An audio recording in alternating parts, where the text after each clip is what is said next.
Ladies and gentlemen, welcome to the second ever Team Braconi podcast. We're talking real estate, we're talking success stories, and we're bringing you market tips and tricks to help you get into your dream home with your host, Steve Braconi and Alfredo. Thank you so much. How are we, guys? Doing great. Excellent. Got a lot of good feedback after episode 1. Absolutely. Super excited to continue this process and give some, like you said, tips and tricks to our clients and the consumers out there. Absolutely. So if you guys, we definitely want to, answer your questions. So during the live stream, if you want to put questions in the comment section, we will answer them, and we might answer them in this podcast or the next one. So definitely want to make it interactive. So please leave your questions in the comment section and take it away, boys. So we want to add some value, obviously, for the consumers that we work with. And as the market's changing now, it's not as easy. I think we kind of touched on that in the last podcast to sell your home. You got to do a little more work. So, I think we saw homeowners, putting the house on the market. Some did some work and renovations, but a lot of times, you put your home on the market, it was selling pretty quickly. But as we're shifting into a potentially a more buyer's market, what are some things that we can advise when we're doing our listing presentations, our listing consultations to homeowners, and as to spruce up their home or give them a better success rate? Absolutely. So to your point, for a while, it seemed as though clients would put, or a realtor would put the home on the market and it would sell itself. Oftentimes there was just such low volume and high demand for these homes. We would have, as we said in the last podcast, 20, 30 offers oftentimes on our listings immediately before the first open house. We would list it on a Thursday and go live on the MLS, and all of a sudden we'd have 20, 30 offers. And then you're really sifting through in our jobs for a while as agents were to look at the different terms within the contract and advise the client based on those terms, which one we would advise them to go with and why. And of course, present all the offers in a fair fashion. But that's starting to shift, as you said, and interest rates are rising. And, for a while they were between 2.5%, 3.5%. They fluctuated. And now we're seeing rates over 6%, which is normal. As we said, I think in the last podcast, 6 to 8% is normal. What you're going to start seeing is a more balanced market, and perhaps at some point shifting more towards the buyer. The pendulum will shift more towards the buyer, where they have a little bit more time. They can be a little more selective. They can ask for perhaps credits that were almost impossible before. They don't have to waive contingencies as they did before, with the mortgage contingency being waived, oftentimes the appraisal being waived, home inspections being waived. We're starting to see that shift a little bit. So that's kind of what we're starting to adjust to now. And in conjunction with that, sellers are now asking, again, what could I do to separate myself from the other homes that are staying on the market? And how do we get top dollar? And so our balance as agents, in my opinion, should be recommending certain things that don't restrict the timeline that they're looking at. So if they're looking to buy something in a certain amount of time, you don't want to start doing full renovations. But you also have to balance, what are they getting back? So what are they putting in and what are they getting back, right? So for example, if they're putting in $10,000 into a project within a property, you want to make sure that you can get at least that $10,000 back and maybe more. Sometimes even if it's a wash and it's $10,000, it's worth it because the days in the market come down, which is the opportunity cost of them moving, which is what they want to do, maybe getting another home and moving on with their life. Exactly right. I think another thing that homeowners can do that can save them time also, and as the market shifts, save them money when it comes time to inspection, is a pre-inspection. I think a lot of sellers don't know that they can do that, or they just don't think about it. This is a good way to kind of diagnose whatever problems that may be in your home that you may be aware of or you may not be aware of. Getting those resolved, because that not only will show better, but when it comes time to inspections, the buyer may have less requests for repairs, and that can save you time and money when it comes to negotiations. At Yeah, that point. absolutely. I don't think it just restricts that. So I think by doing it, it doesn't mean that the seller has to do anything, right? They don't have to address those things, Right. but oftentimes it's a good idea. And it also, we have to let them know that may not cover everything that a home inspector comes in representing a buyer may find, right? It doesn't guarantee anything, but alleviating immediate concerns that might be significant or easily correctable can oftentimes lead to a smoother transaction. So the buyer may now not be worried about something that's been resolved with little effort. Whereas if you just left it that way and then they find it, sometimes a home inspector may present those things in a more serious fashion or a more dramatic fashion than they necessarily are. So yeah, to nip that stuff in the bud. I also think as I go through, less is more oftentimes in these properties. So you'll see a lot of personal belongings and that sort of thing. Buyers want to focus on what's staying, right? So they're purchasing a property, and within that property are finishes. There's countertops, there's cabinets, there's flooring, there's things that remain, but there's things also that are going. There's, maybe photographs, designer apparel and stuff like that that's on countertops, and that kind of can be removed pretty easily, and you can see the product that they're actually buying. But also within the photographs, you don't want, when the consumers are looking at those photographs, for their eye to sway from the actual product. I'd rather them focus on what the finishes are, especially if they're nice. You want them to see those and see value in that. I say that quite often when I'm talking to sellers. It's, you don't want them to focus on this big monstrosity of a furniture that might not, belong in that particular room just because it was useful when you're living in there, but when you're trying to sell, oftentimes it could be something nice. Yeah, it could be something really nice, or it could be a signed picture of an athlete that's phenomenal and worth money. But then the consumer's looking at that, and their eye went to that, and they're no longer interested in the home. They've diverted their attention. I mean, we went to that one property where they had these. Remember, they had these. I don't know, they were mannequins or something popped up all over the place. So definitely things like that. People are going to start walking through the home and talking about that versus just focusing their attention on the things that they have to be, which is the home itself. There's like a Geico commercial that's out right now where him and the little gecko guy go up to the attic. They just bought the home and he goes into the attic and all the mannequins sitting around like a table and whatever. And he's like, oh no, I'm out. Right. And I've dealt with record executives where they have the records all over. It's really cool, right? And these bands, and they're autographed, or athletes, and they have their different awards and trophies and pictures and accolades, and that's really cool to look at. But it's almost like it is sometimes diverting the attention too. So you want to be careful with that. Yeah, and I think I often say you kind of want to give the buyer. I mean, it's difficult, obviously, for some people who they're living in the property. They're with the kids, everyday use of the house. But when buyers walk in and they feel like they're walking into their hotel room for the first time, that's the kind of impression that you want to give somebody. It makes them feel it just gives that sense of comfort right away. And oftentimes a buyer will walk into the house and they will tell us as agents, like, oh, that really felt like my home. Like they're looking for that too. They're looking for that feeling, not just the visual, but also the feeling. So that stuff kind of helps. Along with your what wall colors you have, and obviously what furniture you have, but the sense of feeling home is a huge part of what a buyer looks for or wants to feel when they walk into the home. Absolutely, there's a balance, right? And so that balance is, if the client does have children, they're living in a home with children. There's going to be toys, there's going to be belongings around it. Yeah.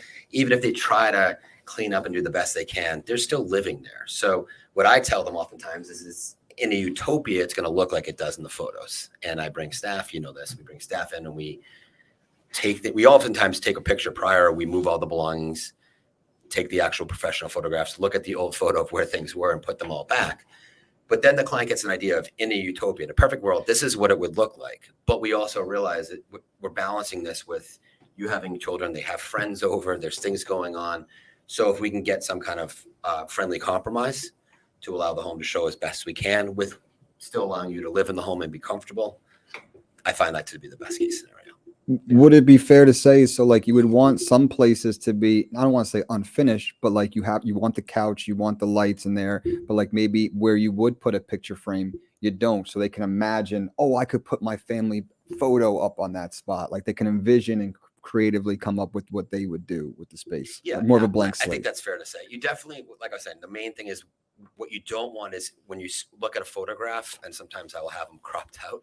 You don't want your attention diverted from the product. And in this case, the product is your fiduciary duty is to try and sell the property for your client, get the most that we can, represent their best interest. So if their decor is diverting you from doing that, you want to try to remove that or adjust it as necessary. Yeah, and that's just the best way to put it.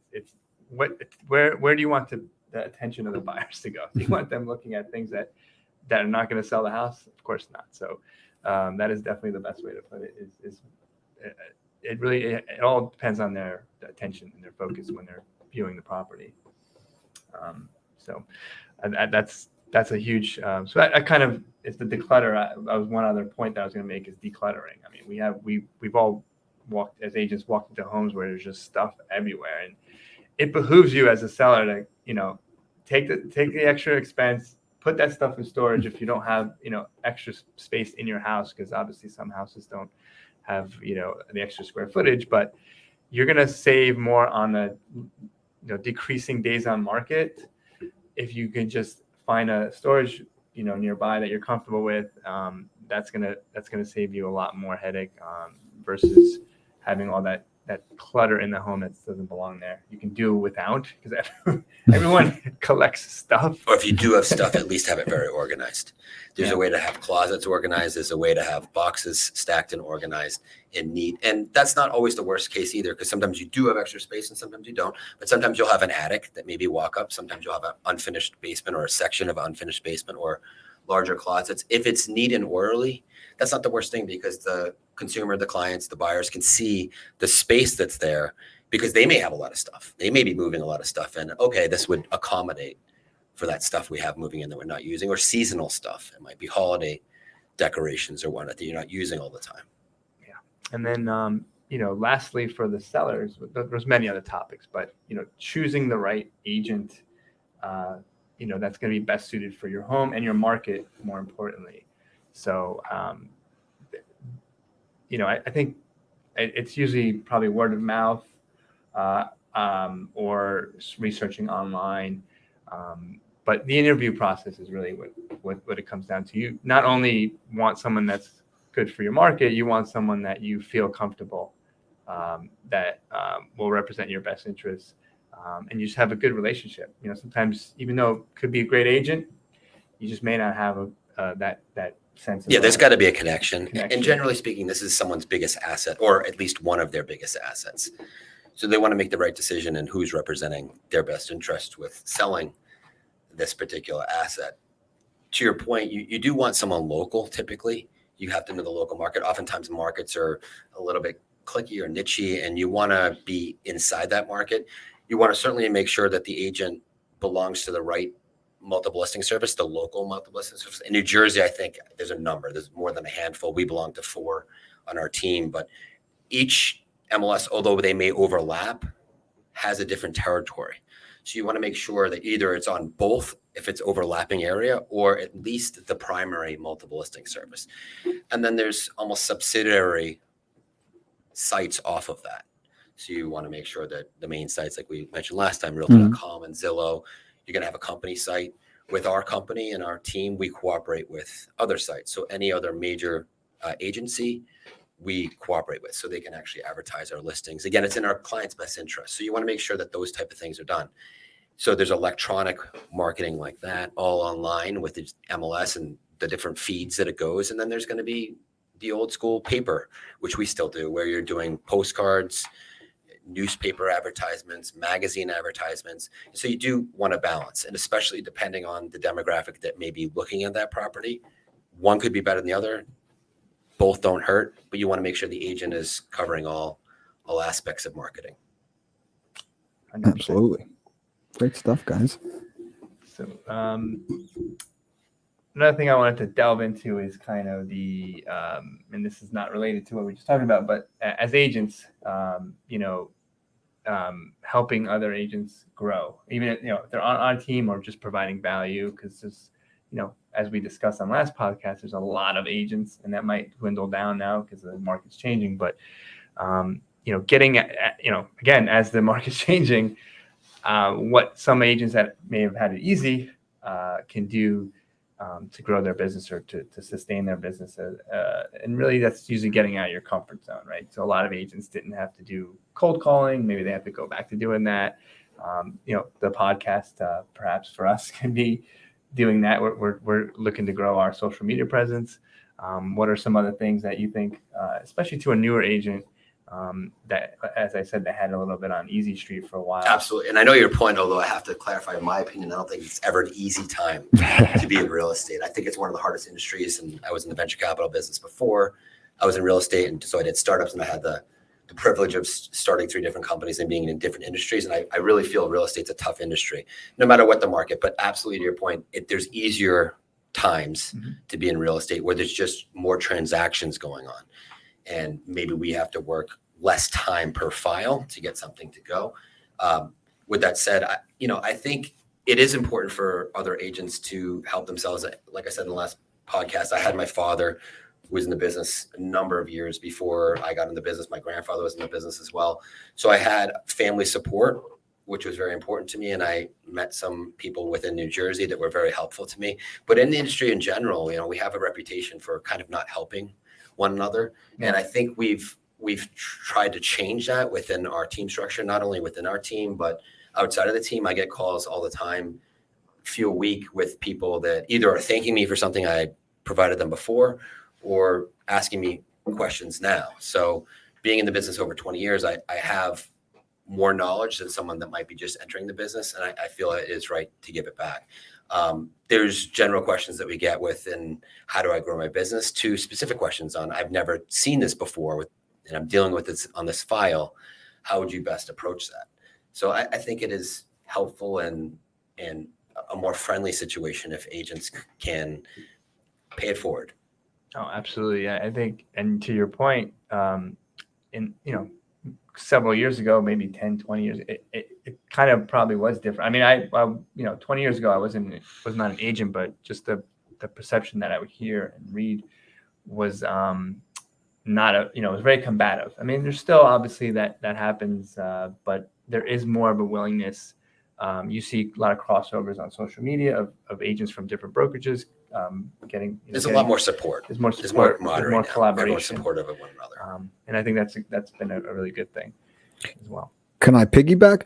So and that's great, and I love that we're supporting other agencies and stuff like that. Can we dive? Because I know your team is amazing, and you got a full staff who are kicking all cylinders. You're all helping each other. Can we dive into what's going on with Steve Braconi, Team Braconi? Yeah, dynamic, yeah. Like. If someone doesn't know exactly what Team Braconi is all about, can we dive in a little bit? And I'm super excited for this market shift. And that's what I keep telling the team. We had a team meeting yesterday where everyone was within a conference room, and we were able to have 2 guest speakers. One was a lender and one was from Zillow.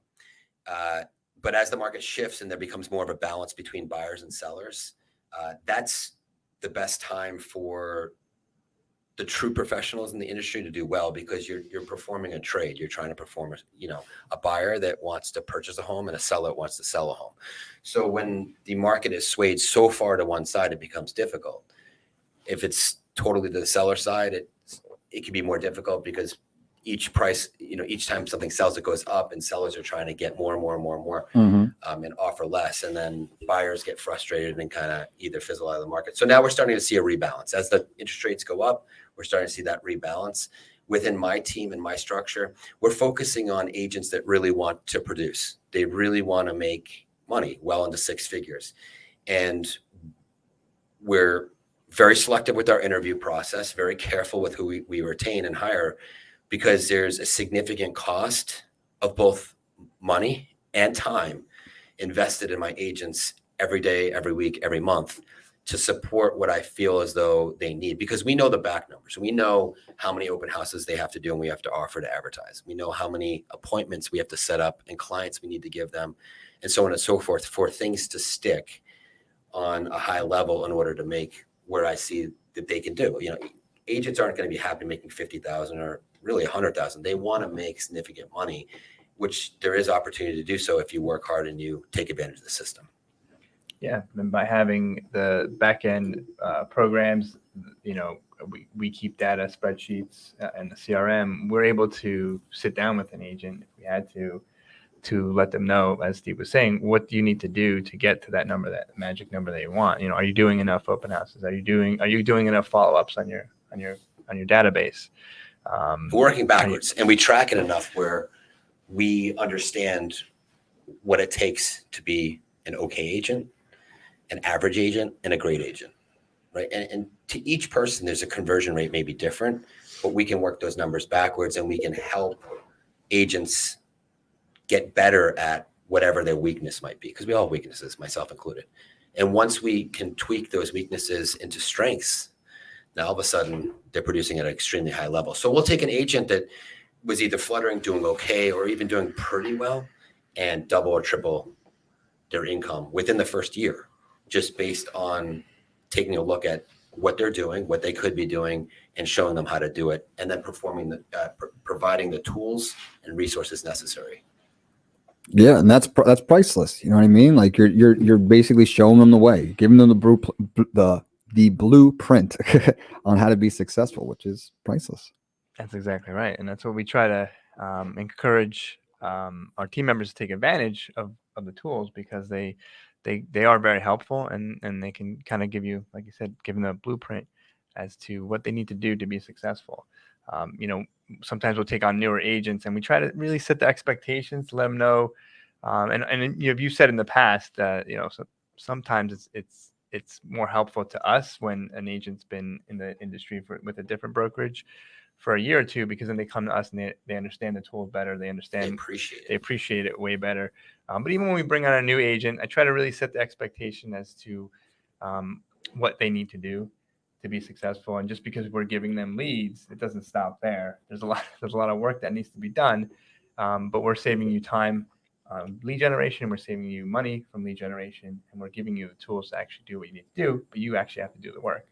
Yeah, if an agent comes straight to our team, they don't know what to expect, right? They don't have any expectations. They haven't seen anything in the past, so they're just dealing with what they've seen on TV or what someone's told them. But when they actually go to another brokerage and then they come to our team, that's where we've really seen a higher success rate, but really, like I said, a higher appreciation rate for all the software, the staff, the resources, and the support that our team offers. So we're doing great. I'm really excited for this market shift, to answer your question, Doug. And I think that we're in a position to gain significant market share. If you look at the last time the market corrected itself, 2008, 9, 10, even 11 was bad, my business tripled. As people left the industry, I found a tremendous opportunity, because I was never afraid to work hard and put my nose to the grindstone, so to speak. And I really took advantage of that and gained market share. I think we're in the exact same position now, just with more tools to do so. And I would say that's one of the attractive pieces to being in sales or in real estate, is that your hard work and dedication can correlate to your sales and what you're making. 100%. You have no ceiling. 100%. So when I first got out of business school, I actually wanted to go in law enforcement. I was thinking about being a state trooper. I was from Massachusetts. It was in Massachusetts at the time. But a lot of it was based on seniority and other things that I wasn't in favor of, right? So I'm not in favor of a length of time you've been somewhere is directly correlated with what you're going to make. Yeah. More or less. I really was in favor of, if I work hard and I perform better than my other peers, because I worked harder, or for whatever reason, I feel as though the compensation should be greater. And so, having my family be in real estate, I kind of swayed back to that path and said, you know what, if I could put some effort and time and hard work into this, and it's going to pay off, I'm going to get those dividends, I'm going to do it. And obviously it's worked out. 100%. I could definitely relate. I was in the film industry. I was waiting for someone to die or retire before I would direct or produce. So that's how this was created. So I definitely appreciate that. Good stuff, guys. What else you got, Alfredo? I mean, I was gonna talk about kind of like we were discussing this a little bit earlier about, you know, we interact thousands of times with clients. So, you know, as agents, I think it's important to understand that when we're meeting someone for the first time, they may know nothing about. I guess we take information that we already know for granted.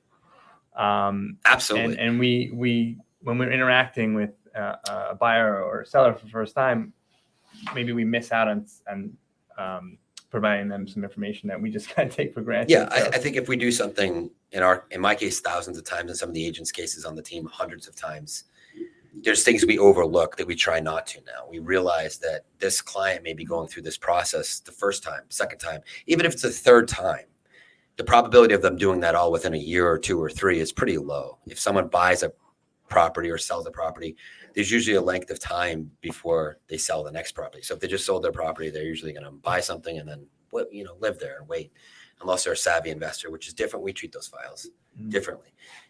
But if we're doing something 1,000 times or whatever, we're going to take for granted some small things, and perhaps we've learned we need to explain every step of the way so that they understand and they're comfortable with what we do. So we've really broken down within our team structure what the agent should be explaining as the process goes on, and we've retained the right attorneys, home inspectors, lenders to break that process out, really customized for that client. Because again, some clients that we deal with, that I've dealt with, that are investment groups.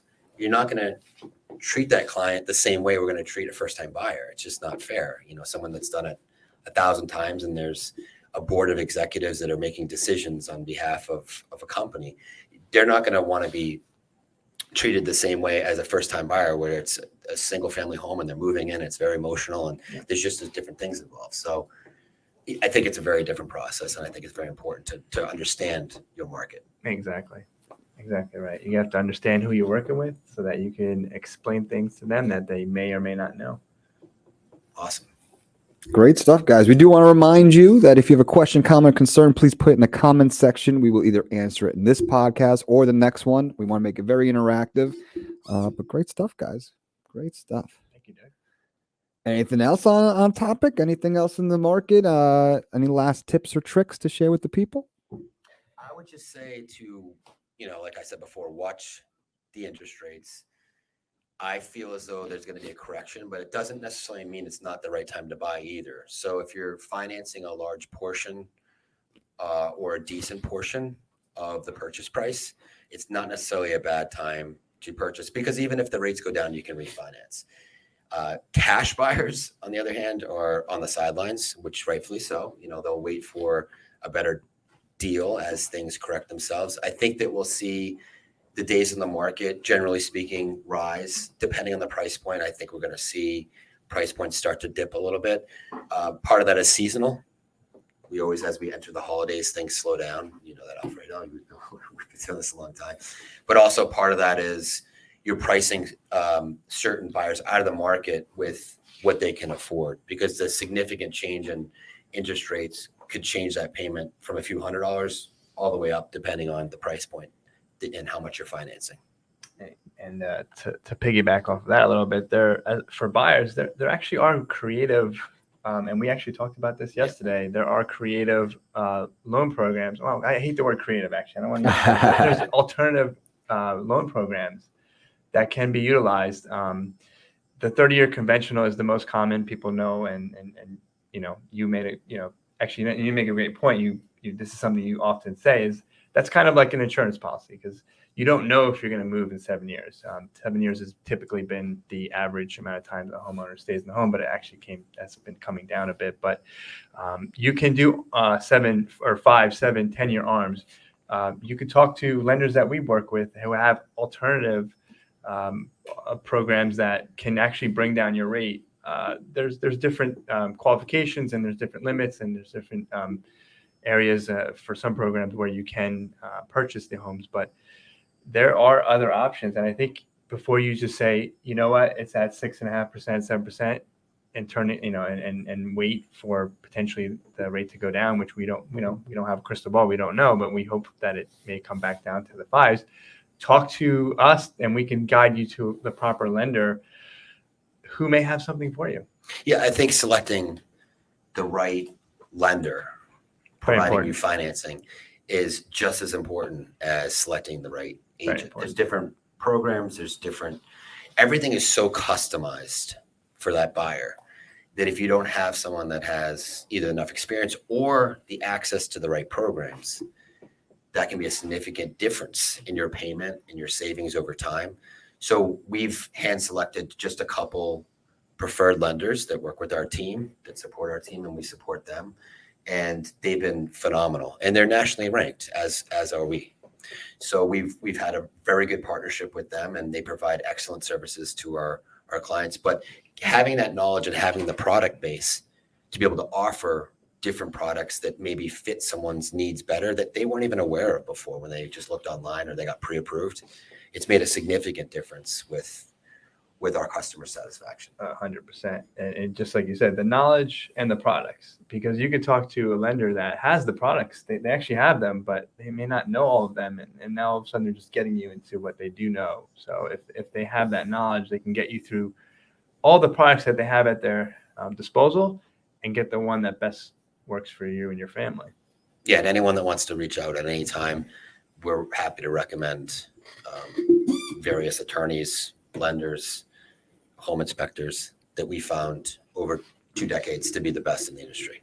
That's why you work with Team Braconi. I mean, the team. You got the team. You may, as a buyer, you may read reviews online, but we've been through it. We, as Steve said, over the 20 years of experience, we know what to look for in a lender and an attorney inspector. So we put together a team that's going to be best suited to work with our clients and our team. So, and I've used them myself. Yeah. Right. So I've used the same sources myself. And I've recommended some of my family members to use them as well, because I believe that they're the best in the industry. We've done the legwork already. Nice. Everything's right there. Team Braconi's got it all. A whole real estate transaction in a box ready for you. It's all packaged. Like Doug said, if there's any feedback we can get on the podcast itself, any questions or comments, I think that would help with the interaction. Absolutely. So please put them in the comment section. We'll answer them because this podcast is for you guys. We're trying to bring value and answer your questions. So help us do that by putting questions in the comment section. Hit that like button. Yeah, hit that like button for sure too. Definitely helps. It gets the word out. So we definitely appreciate that. Sharing is not too shabby either. No, sharing's good. Sharing is caring. We'll see you next week on the Team Braconi podcast. Have a good day, guys.